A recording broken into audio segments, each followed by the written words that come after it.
Subscribe करें और bell दबाएं ताकि कोई खबर रह न जाए।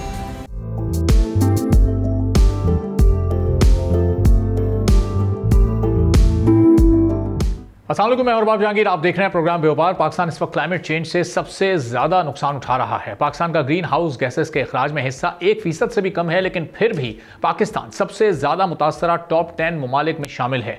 2022 में आने वाले तबाहकुन सैलाब से पाकिस्तान को $40 बिलियन से ज़ायद का नुकसान उठाना पड़ा। तकरीबन 3.5 करोड़ लोग इस सैलाब से मुतासर हुए थे। पाकिस्तान इस वक्त क्लाइमेट चेंज के असरात को कम करने के लिए दुनिया में हर फोरम पर मुकदमा लड़ रहा है। पाकिस्तान ने ग्रीन हाउसेस के अखराज को कम करने के लिए पाकिस्तान की कार्बन मार्केट पॉलिसी तश्कील दे दी है, जिससे क्लाइमेट चेंज के असरात को कम करने में मदद मिलेगी और पाकिस्तान क्लाइमेट चेंज से बचने के टारगेट्स भी बर वक्त हासिल कर सकेगा। ग्लोबल एक्सपर्ट्स पाकिस्तान की इस कोशिश को पाकिस्तान के लिए एक अहम संग-ए-मील करार दे रहे हैं। कार्बन मार्केट पॉलिसी के जरिए उन सेक्टर्स में इन्वेस्टमेंट बढ़ेगी जो कार्बन के अखराज को कम कर सकते हैं, जैसे कि क्लीन एनर्जी, एग्रीकल्चर और जंगलात के तहफ्फुज के मंसूबे इसमें अहम साबित हो सकते हैं। कार्बन मार्केट पॉलिसी के तहत इंटरनेशनल कार्बन मार्केट्स में पाकिस्तान दूसरे ममालिक को ऑफसेट क्रेडिट फराहम कर सकेगा। इस पॉलिसी के तहत पाकिस्तान ने 2030 तक अपने अखराज को 50% तक कम करने का हदफ मुकर्रर किया है। इसमें से 15% कमी पाकिस्तान अपने वसाइल से मुमकिन बनाएगा, जबकि 35% कमी के लिए इंटरनेशनल फंडिंग पर इन्हिसार किया जाएगा। पाकिस्तान पेरिस मुआहदे पर दस्तखत करने वाले ममालिक में शामिल है। पेरिस एग्रीमेंट के आर्टिकल 6 के तहत वॉलंटरी इंटरनेशनल कोऑपरेशन और कार्बन क्रेडिट की प्रोडक्शन और ट्रांजैक्शन के लिए इंटरनेशनल कार्बन मार्केट की तश्कील जरूरी थी। इससे पाकिस्तान 2030 तक $5 अरब का फायदा हासिल कर सकता है। COP29 में पाकिस्तान ने अपनी कार्बन मार्केट पॉलिसी की गाइडलाइंस मुतारिफ करवा दी थी। Carbon market policy 3 basic points पर बेस करती है, जिनमें एनवायरमेंटल लॉज की तामील को यकीनी बनाना, इकोनॉमिक डेवलपमेंट के लिए इन्वेस्टमेंट और सोशल रिजर्वेशंस के जरिए फेयर बेनिफिट शेयरिंग को प्रमोट करना शामिल है। कार्बन मार्केट पॉलिसी के जरिए national and international stakeholders को लीगल फ्रेमवर्क फराहम किया गया है ताकि कार्बन क्रेडिट के एग्जीक्यूशन और ट्रेड में सहूलत फराहम की जा सके। पाकिस्तान ने क्लाइमेट चेंज से निपटने और ग्लोबल कार्बन मार्केट से फायदा उठाने के लिए पेशरफ शुरू कर दी है, क्योंकि आने वाले चंद साल पाकिस्तान के लिए बहुत ही अहम इस सिलसिले में करार दिए जा रहे हैं। इस पूरी सूरत हाल पर हम गुफ्तगू करेंगे मसूद लोहार साहब से, जो CEO हैं, क्लिफ फॉरेस्ट के क्लाइमेट चेंज एक्सपर्ट भी हैं। बहुत शुक्रिया मसूद लोहार साहब, प्रोग्राम के लिए आपने वक्त निकाला। अब 2030 तक के जो पाकिस्तान ने अगले 5 साल के टारगेट सेट किए हैं, इसमें कितने बड़े चैलेंजेस इस वक्त पाकिस्तान को हैं, जो कि पाकिस्तान क्लाइमेट चेंज से मुतासरा ममालिक की फहरिस्त में इस वक्त टॉप 10 में मौजूद है। हमारा अपना हिस्सा 1% भी नहीं है, लेकिन हम मुतासरा ममालिक में शामिल हैं। स्ट्रेटजी दुरुस्त है, ये पॉलिसी सही सामने आई है आपकी नजर में? देखें, ग्लोबल क्लाइमेट की जो सिनेरियो है उसको आप छोड़ दें। पाकिस्तान एक स्टेट ऑफ इमरजेंसी में है। इस वक्त पाकिस्तान को एग्जिस्टेंशियल क्राइसिस है। आप कह रहे हैं कि हमारा कंट्रीब्यूशन नहीं है। आपका पूरा समंदर जो है उसमें अलगई ब्लूमिंग का लेयर जो है वो 5.5 मीटर हो चुका है। जिससे मुझे खदशा है कि विद इन 1 ईयर पूरी दुनिया के ममालिक आपकी वीजाएं बंद कर देंगे। आपके क्या नाम है, जो एम्बार्गो लग सकता है कि आपके शिप्स ना आए ना जाएं। इस वक्त स्टेट ऑफ इमरजेंसी है।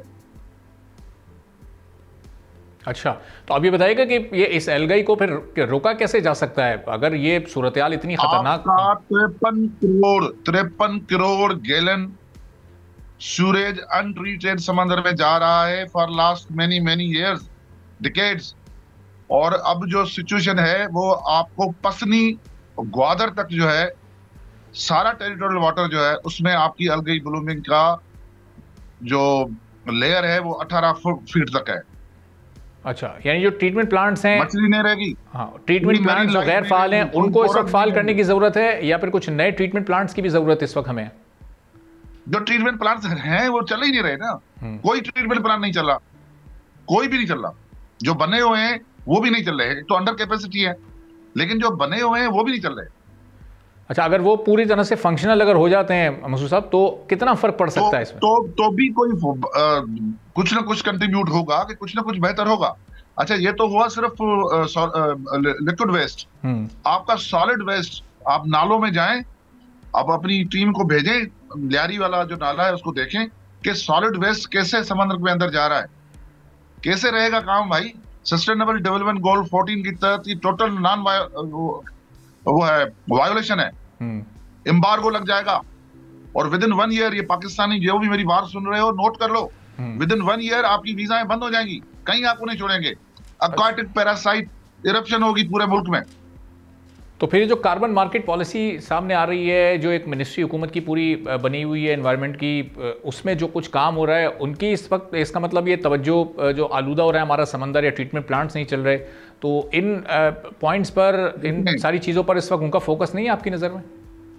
कार्बन वाली पॉलिसी देर आयद दुरुस्त आयद पहले होनी चाहिए थी, क्योंकि पूरी दुनिया कार्बन क्रेडिट से पैसे कमा रही है। हमारा 700 किलोमीटर का कोस्ट है, हम ब्लू कार्बन के जरिए से खरबों रुपए कमा सकते हैं। लेकिन यह कि चलो आ गई है, लेकिन अब मसला यह है कि अब तो हमारा एग्जिस्टेंशियल क्राइसिस है। अब तो हम मैंग्रोव्स क्या लगाएंगे या पौधे क्या लगाएंगे, हमारा अपना पानी, अपनी मछली, सब कुछ खत्म हो जाएगा। आपको मैं सिर्फ यह पूछ रहा हूं कि चिकनगुनिया की जो इरप्शन इस दफा हुई है, पहले कभी हुई? जितनी अकरेंस हुई है, या वायरल इन्फेक्शन की हुई है, या इंसेक्ट, मैं इसलिए आई एम सॉरी, मैं आपकी डिस्ट्रैक्ट कर रहा हूँ बात को, मैं इसलिए हाईलाइट करना चाहता हूँ कि पाकिस्तान स्टेट ऑफ इमरजेंसी में है। अगर अभी एक्ट नहीं किया गया तो हम रोएंगे, फिर खाना नहीं मिलेगा। अच्छा, अब ये कार्बन क्रेडिट, कार्बन की जो पॉलिसी है, ये आप कह रहे हैं कि बहुत पहले आनी चाहिए थी। कार्बन क्रेडिट से बहुत सारे ममालिक पैसे भी कमा रहे हैं। जरा इसको अगर आसान करके आप लोगों को समझाने की कोशिश करें कि ये कार्बन क्रेडिट से पैसे कमाए कैसे जा सकते हैं, ताकि जो लोग अभी से अवेयर नहीं भी हैं प्राइवेट सेक्टर के, वो भी कम से कम इस जानिब उनकी तवज्जो मबजूल हो। देखें, जो प्राइवेट लोग हैं वो अपनी जमीनों पे या वेस्टलैंड्स पे पौधे लगा के, दरख्त लगा के, उसकी वेरिफिकेशन करा के पैसे ले सकते हैं। जो भी पैसे आएंगे बाहर से आएंगे, डॉलर्स आएंगे ना पाकिस्तान में।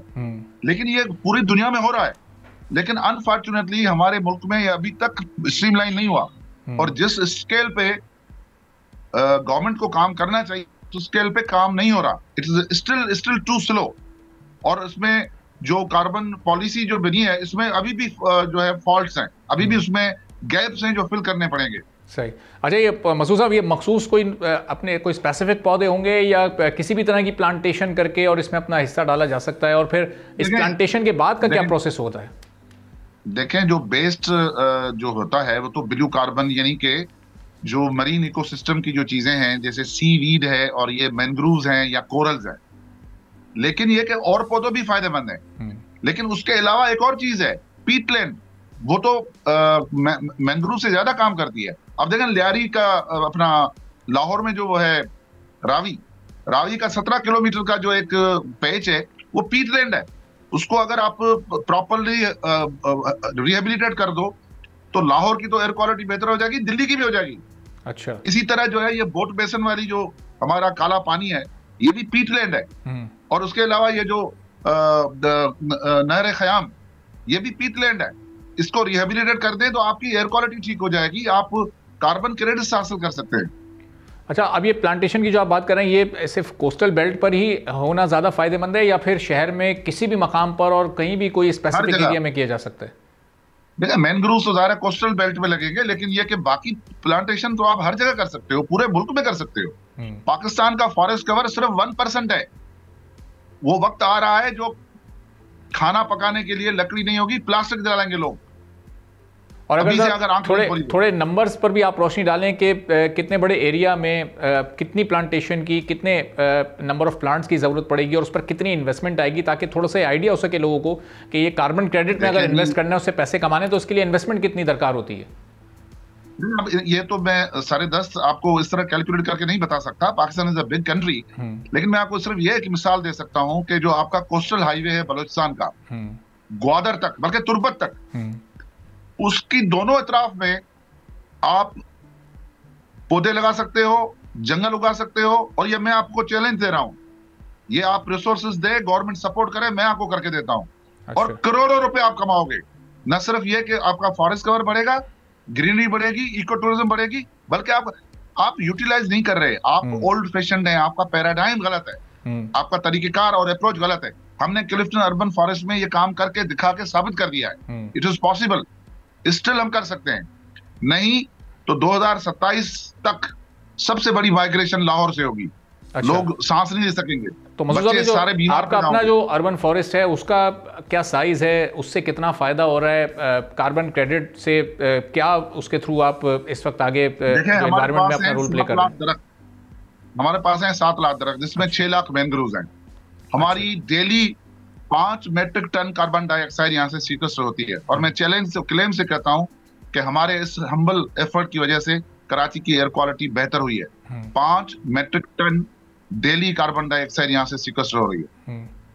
तो ये 7 लाख दरख्त इस वक्त आपके पास हैं, और अभी मजीद कराची में कितने दरख्त लगने की गुंजाइश मौजूद है, या और एयर क्वालिटी इंडेक्स को अगर बेहतर करना है तो इससे डबल या फिर इससे कई गुना की अभी हमें जरूरत होगी? देखें, जो कार्बन क्रेडिट्स में पैसे मिलने की ट्रेंड शुरू हुई है वो इतनी ज्यादा है कि डीएचए को, ये जो रियल एस्टेट वाले लोग हैं उनको मैंग्रोव लगाने, पौधे लगाएंगे, उनसे पैसे ज्यादा मिलेंगे बनस्पत प्लाटों के। अच्छा। और वो मसला ये है कि पौधा लगाने में आज लगाओगे तो 2 साल के बाद जाके वो रिजल्ट देगा। तो time is to act now और इमीडिएट बेसिस पे। और अगर नहीं किया तो हम क्वालिटी ऑफ लाइफ पूरी खत्म हो जाएगी। अभी भी डाउनटाउन आप कराची की तो क्या पूरे मुल्क की एक भी जगह नहीं है, मैं चैलेंज से कर रहा हूं, जहां की एयर क्वालिटी नॉर्मल हो। ठीक है, बहुत बहुत शुक्रिया मसूद लोहार साहब, CEO Clifton urban forest climate change expert हमारे साथ मौजूद थे। गुफ्तगू आपने सुनी। एक ब्रेक लेते हैं, छोटा सा ब्रेक के बाद वापस आएंगे, एक और अहम मौजू पर हम बात करेंगे।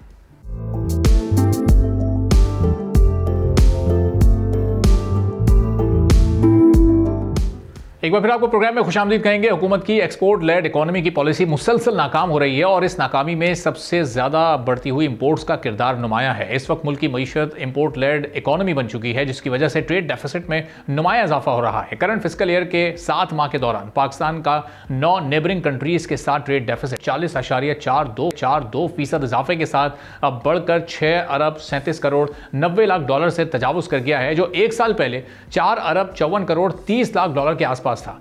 रीजनल कंट्रीज के साथ ट्रेड डेफिसिट चाइना, इंडिया और बांग्लादेश से ज़्यादा इंपोर्ट की वजह से बढ़ा है। गुज़िश्ता साल के मुकाबले में करंट फिस्कल ईयर में जुलाई से जनवरी के दौरान अफगानिस्तान, बांग्लादेश और श्रीलंका को एक्सपोर्ट में गैर मामूली इजाफा हुआ है।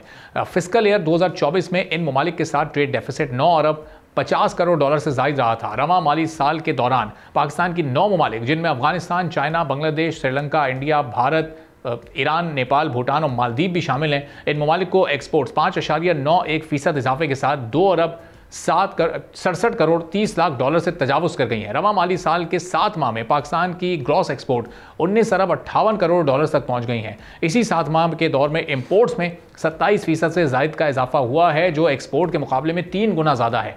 इस इजाफे के साथ इंपोर्ट्स का वॉल्यूम अब 9 अरब 14 करोड़ 20 लाख डॉलर तक पहुंच चुका है। चाइना से इंपोर्ट 27.99% इजाफे के साथ 8 अरब 90 करोड़ 7 लाख डॉलर रही है, जबकि चाइना को पाकिस्तान की एक्सपोर्ट 14% कम होकर 1 अरब 47 करोड़ 80 लाख डॉलर तक आ गई है। इसी तरह भारत से इंपोर्ट्स में 12% से ज़ायद का इजाफा हुआ है, जिसके बाद ये वॉल्यूम 13 करोड़ से ज़ायद तक अब पहुंच चुका है। इसी तरह बांग्लादेश को एक्सपोर्ट में 28% का इजाफा हुआ है और 46 करोड़ 50 लाख 33 हज़ार डॉलर तक यह पहुंच चुका है नंबर, जबकि इंपोर्ट्स 44% इजाफे के साथ 4 करोड़ का फिगर अब क्रॉस कर गई हैं।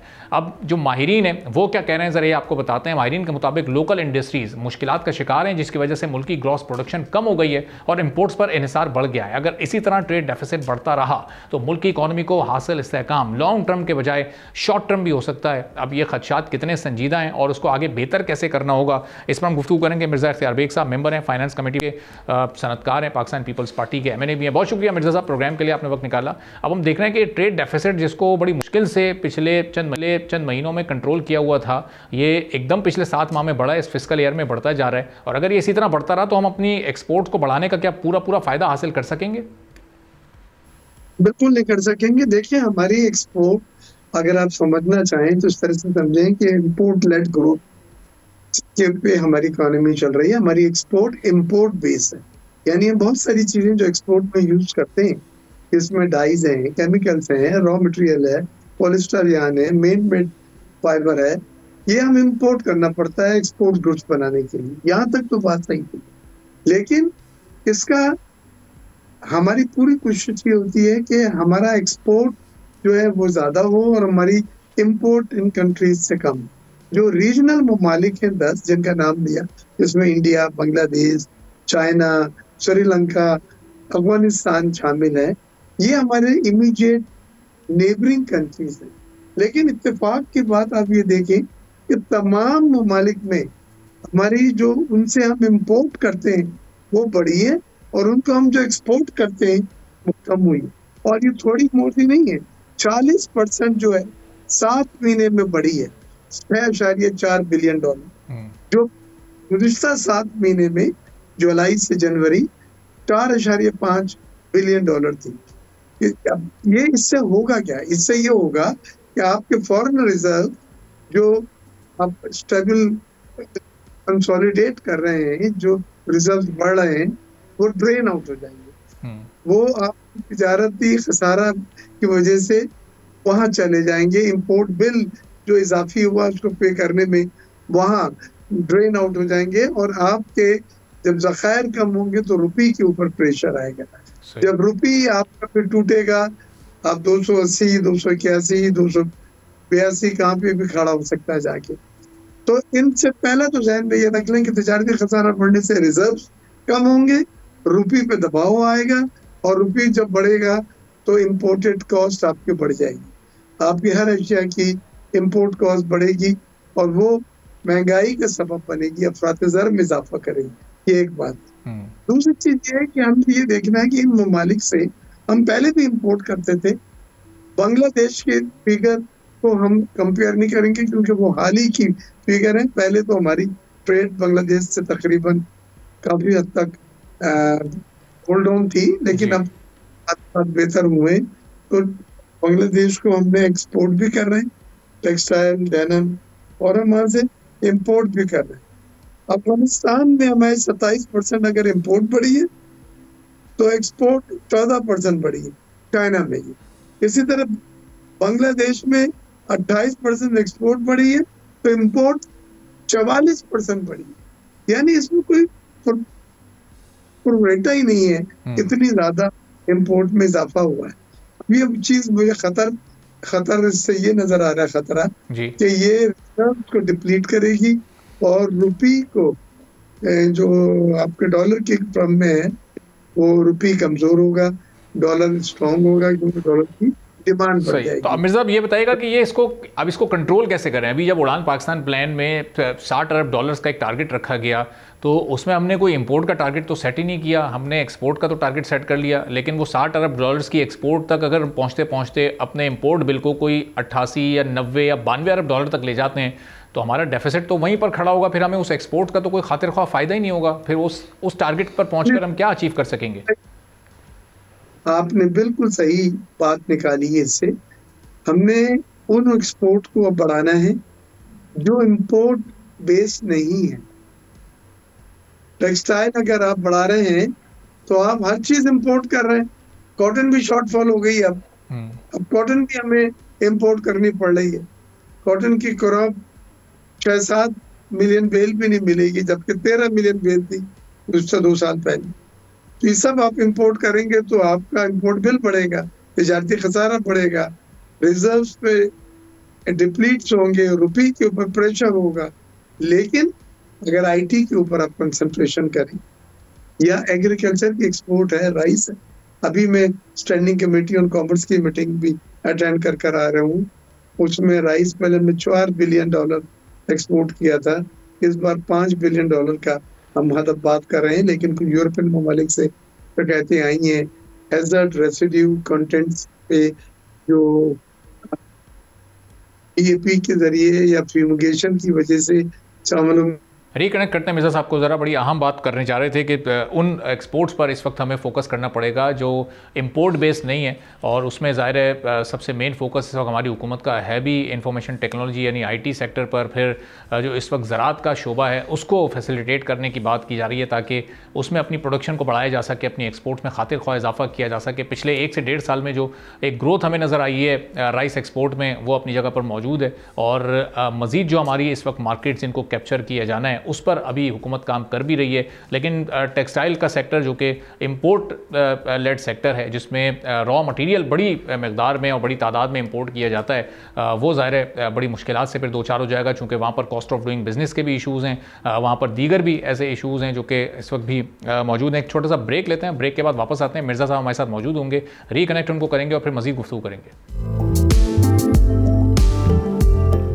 एक बार फिर आपको प्रोग्राम में खुशामदीद कहेंगे। और तिजारती खसारा पिछले कुछ दिनों से और ख़ासतौर पर जो पिछले 7 माह जो इस करंट फिस्कल ईयर के अब तक गुजर चुके हैं, उसमें अब जिस अंदाज से बढ़ रहा है, तो ज़ाहिर है हमारे मुल्क के जो मैक्रो इंडिकेटर्स हैं इस वक्त मईशत के, उसके लिए ये बड़ी एक संजीदा बात है। चूँकि चंद महीनों पहले जब उड़ान पाकिस्तान नाम का प्लान अगले 5 साल का और फिर 10 साल का मनसूबा लॉन्च किया गया और उस पर संजीदगी के साथ हुकूमत ने काम करना शुरू भी किया, तो उसमें जो टारगेट्स रखे गए हैं वो बड़ी हद तक फिर मुतासिर भी हो सकते हैं। तो मिर्ज़ा साहब, भी ज़ाहिर है इससे जिस तरह ये ट्रेड डेफिसिट बढ़ रहा है और हमारी इंपोर्ट्स बढ़ रही हैं, तो चंद एक सेक्टर्स तो हमारे बहुत ज़्यादा फिर मुतासिर हो जाएंगे। टेक्सटाइल का शोबा जो कि हमारी एक्सपोर्ट का सबसे बड़ा और बुनियादी शोबा है, उसको फिर हम कैसे आगे लेकर चल सकेंगे? चूँकि सिर्फ इंपोर्ट बिल नहीं बढ़ेगा उनका, बल्कि जो कॉस्ट ऑफ डूइंग बिजनेस है, जो एनर्जी टैरिफ्स हैं, उससे वो पहले ही बड़े मुतासिर हैं। देखिए, सबसे कामयाब मॉडल ट्रेड में रीजनल ट्रेड होता है।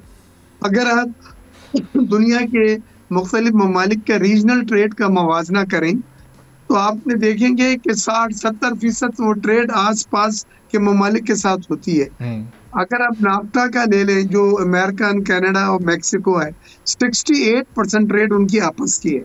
अगर आप यूरोपियन यूनियन का ले लें, 27 ममालिक का, तो 52-53% ट्रेड उनकी आपस में होती है। आसियान ममालिक को ले लें तो 26% ट्रेड होती है। हमारा ये जो सार्क का ब्लॉक है, एक तो पहली बदनसीबी से, क्योंकि इनमें 2 रीजनल ममालिक में बहुत पॉलिटिकल डिस्प्यूट्स हैं, इंडिया पाकिस्तान में, तो हमारी ट्रेड तो मुश्किल 5% है। और उस 5% में भी अगर हमारी इंपोर्ट ज्यादा होगी और एक्सपोर्ट कम होगी, तो तजारती खसारा माइनस में होगा, तो हम खसारे में जाएंगे। हम अपनी एक्सपोर्ट नहीं बढ़ा सकते, क्योंकि एक्सपोर्ट बढ़ने से दुगना इंपोर्ट बढ़ेगी। आपके डॉलर डिप्लेट्स होंगे, आपके रुपये की वैल्यू जो है उस पर दबाव आएगा वो कम होगी, और साथ साथ फिर जो भी चीज़ आप इंपोर्ट करेंगे, क्योंकि हमारी एक्सपोर्ट इंपोर्ट बेस है, उसकी लागत ज़्यादा आएगी डॉलर के बढ़ जाने की वजह से, तो इससे अफरात-ए-ज़र बढ़ेगा, इससे महंगाई में इजाफा, तो बहुत सारी कॉम्प्लिकेशन आप देख सकते हैं कि इसमें शुरू हो जाएंगी। लिहाजा हमें 2 चीज़ों करनी होगी। एक्सपोर्ट लेड ग्रोथ की तो रिकमेंडेशन दे दी थी उड़ान पाकिस्तान में 60 बिलियन, बट इंपोर्ट भी बतलाना था कि हमें इंपोर्ट सब्स्टिट्यूशन करना चाहिए। इंपोर्ट सब्स्टिट्यूशन ये है कि जो इंपोर्ट हम बाहर से मंगाते हैं, डाइस हैं, केमिकल हैं, मेड फाइबर है, पॉलिस्टर, यान है, इनको मुल्क में बनाएं। तो हम $1 सेविंग मीन्स $1 अर्न। एक इंपोर्ट सब्स्टिट्यूशन में जाना पड़ेगा आपको हर हालत। अच्छा मिर्जा, अब इसमें सबसे इंपॉर्टेंट रोल इसे इंपोर्ट सब्स्टिट्यूशन में प्राइवेट सेक्टर का होगा या गवर्नमेंट को अपना रोल प्ले करना होगा? अभी आप देखें, पिछले हफ्ते की खबर थी, लोटे केमिकल्स को एक्वायर किया एशिया पाक ग्रुप ने, और अब वो बहुत सारा ऐसा रॉ मटेरियल जो कि हम इंपोर्ट पहले करते थे, अब वो जब हमारे अपने मुल्क में बनेगा तो उससे ज़ाहिर है एक बड़ा फ़ायदा होगा, इंपोर्ट बिल में कमी आएगी और करोड़ों अरबों डॉलर्स का फ़ायदा से हो सकता है। आपकी एक्सपोर्ट इंपोर्ट में कमी आएगी, आपका ट्रेड डेफिसिट कम होगा, तिजारती खसारा, और आप डॉलर जो है वो इंपोर्ट बिल के लिए जो पे करने पड़ रहे हैं वो आपको डॉलर खर्च नहीं करने पड़ेंगे। तो import substitution is the name of the game, और इंपोर्ट सब्स्टिट्यूशन भी मुकामी सनत प्राइवेट सेक्टर को आगे लाना होगा। वो उनको पता है कि हम कितने मिलियन टन डाइस इंपोर्ट कर रहे हैं, या केमिकल इंपोर्ट कर रहे हैं, या सोयाबीन इंपोर्ट कर रहे हैं, या हम कुकिंग ऑयल इंपोर्ट कर रहे हैं, तो उनकी हम अगर 10-20% भी फैक्ट्री लगा के पाकिस्तान में वो चीज़ प्रोड्यूस करें और उसको फिर आस्ते आस्ते एक्सपेंड करें, तो ये इंपोर्ट सब्स्टिट्यूशन की एक बेहतरीन और उम्दा मिसाल होगी। अच्छा, जो प्राइम मिनिस्टर के अभी के दौरे हैं, वो ममालिक जो कि एक्सप्लोर्ड तो थे हमारी ट्रेड के लिए, लेकिन हम बहुत बड़े वॉल्यूम के साथ ट्रेड नहीं कर रहे थे। उज़्बेकिस्तान है, अज़रबैजान है, और इनकी इन्वेस्टमेंट में भी कुछ दिलचस्पी है पाकिस्तान में कुछ सेक्टर्स में। तो ये जो ट्रेड एग्रीमेंट्स, अब ये वाले एग्रीमेंट्स तो अभी नहीं हो रहे, लेकिन ये MOUs जो साइन हो रहे हैं, अगर ये आगे जाकर इम्प्लीमेंट होते हैं तो ये इससे कितनी बेहतरी हो सकती है? जो 400-500 मिलियन डॉलर्स की ट्रेड को अगर हम $2 बिलियन या $3 बिलियन में कन्वर्ट कर पाते हैं। ट्रेड की बात अगर करते हैं तो सेंट्रल एशियन ममालिक, जिसमें वज़ीर आज़म साहब ने कल उज़्बेकिस्तान के वज़ीर आज़म के साथ ऐलान करा कि हम $2 बिलियन की ट्रेड करेंगे, तो ट्रेड जो है ये सेंट्रल एशियन ममालिक भी रीजनल ममालिक में आते हैं। इनका सिर्फ अच्छी बात हमें यह है कि इनकी पोर्ट्स नहीं है तो लैंड रूट से ये हमारे थ्रू लेते हैं। जैसे अफगानिस्तान की पोर्ट्स नहीं है तो वो हमारे थ्रू इंपोर्ट करता है और लैंड रूट से अफगानिस्तान मंगाता है। लेकिन अफगानिस्तान में भी आपने देखा है कि पाकिस्तान की इंपोर्ट एक्सपोर्ट डिस्टर्ब है। तो ये तमाम चीजें ये 10 के 10 ममालिक में जो हमने FTA साइन करे हैं। मिर्ज़ा इख्तियार बेग साहब हमारे साथ मौजूद हैं और बड़ी अहम वो बात कर रहे हैं कि जो इस वक्त ख़ास तौर पर नेबरिंग हमारे कंट्रीज़ हैं, जो एशियन ममालिक हैं, उनके साथ हमारे जो ट्रेड के MOUs हैं अब वो जल्द ऐसे एग्रीमेंट्स में फौरी तौर पर कन्वर्ट हों कि हमारी ट्रेड का न सिर्फ वॉल्यूम बढ़े और उस ट्रेड में भी इंपोर्ट के बजाय अगर हम एक्सपोर्ट को बढ़ाने पर ज़्यादा फोकस करें तो हमारे जो उड़ान पाकिस्तान के टारगेट्स हैं वो एफिशिएंट तरीके से उसको हम हासिल कर सकते हैं। चूँकि जो हमारा ट्रेड डेफिसिट है अगर वो इसी तरह से बरकरार रहा और इम्पोर्ट्स का जो बोझ है उसको फौरी तौर पर और बर वक्त उसमें कमी नहीं लाई गई तो फिर ज़ाहिर ये मामला बड़ा संजीदा हो सकता है। जी मिर्ज़ा साहब, तो अब ये इसका मतलब जो प्राइम मिनिस्टर के ये दौरे हैं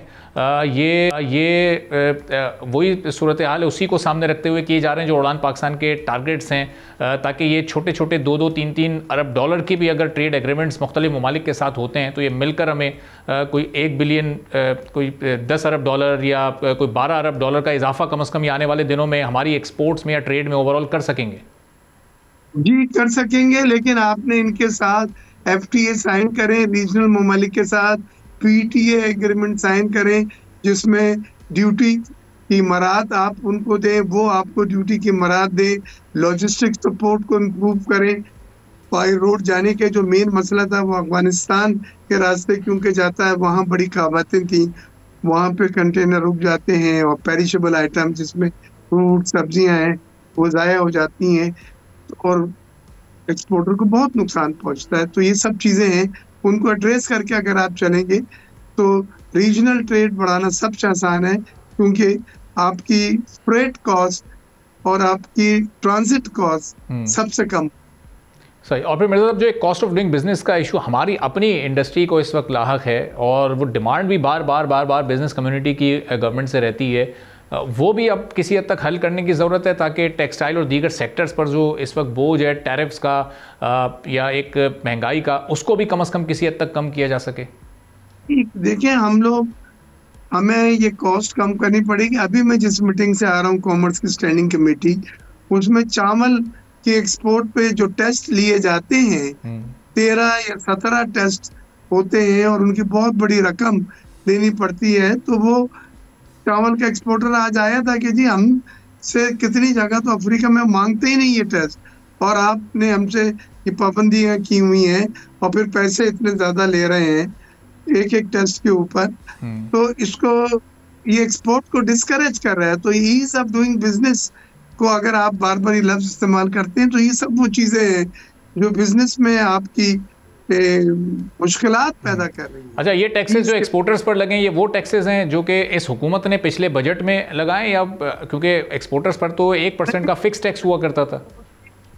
ये मुख्तलिफ टेस्टिंग लेबोरेटरी से 17 टेस्ट चावल के एक्सपोर्ट पे ये जो है आपके क्वालिटी कंट्रोल वाले हैं फूड सिक्योरिटी की, ये उन्होंने लगा दी है। तो रीप के लोग भी आए थे, दूसरे भी एक्सपोर्टर थे, वो ये कह रहे थे कि जी यूरोप तो खैर समझ में आता है लेकिन आप अफ्रीका में भी हमसे 17 टेस्ट करा रहे हैं और हमारा बायर कहता हमें तो जरूरत नहीं है इस टेस्ट की, आप कीमत हमें कम कर दो, डिस्काउंट दे दो। तो ये बात सही है, इसमें हमने कंप्रोमाइज भी नहीं करना है क्वालिटी के ऊपर, लेकिन साथ साथ इसको इतना मुश्किल भी नहीं कर देना और इसकी कॉस्ट इतनी बढ़ा देना नहीं है। चाहिए हमको कि हम गैर मुकाबलती हो जाएं। सही। और एक आखिरी सवाल मिर्ज़ा साहब के, अब ये टैक्सेस अगर हटाने का फैसला हुकूमत करती है तो अगले बजट तक उसको इंतजार करना पड़ेगा, ये बजट तजवीज़ की सूरत में हुकूमत तक पहुंचाए जाएं, या फाइनेंस मिनिस्टर या प्राइम मिनिस्टर किसी भी वक्त कोई डिसीजन लेकर इन टैक्सेस को ख़त्म भी कर सकते हैं, चूँकि ज़ाहिर है उससे एक्सपोर्टर्स को फैसिलिटेट करना ज़रूरी है। वो तमाम लोग आए हुए थे जो इसकी एक्सपोर्ट इम्पोर्ट देखते हैं और उनके सामने बात हुई है, तमाम रिप्रेजेंटेटिव थे, रीप के भी थे और हमने उन्हें यही अब हदफ दिया है कि आप इनके साथ बैठ के हमें बताएं इसमें कितने टेस्ट तो बहुत ही जरूरी है, जो तो करने ही करने हैं, और कितने टेस्ट कम कर सकते हैं, कॉस्ट किस तरह कम कर सकते हैं, और अफ्रीकन ममालिक में किस तरह से उन्हें जरूरत नहीं है इन टेस्टों की, तो आप ये टेस्ट एलिमिनेट कर सकते हैं।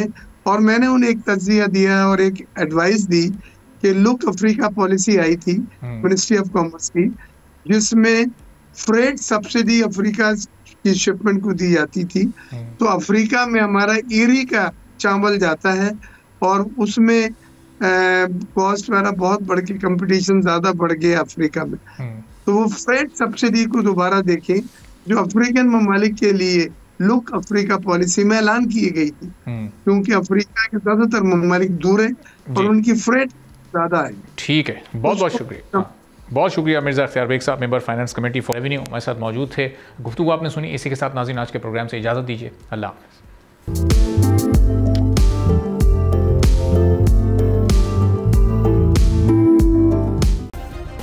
सब्सक्राइब करें और बेल दबाएं ताकि कोई खबर रह न जाए।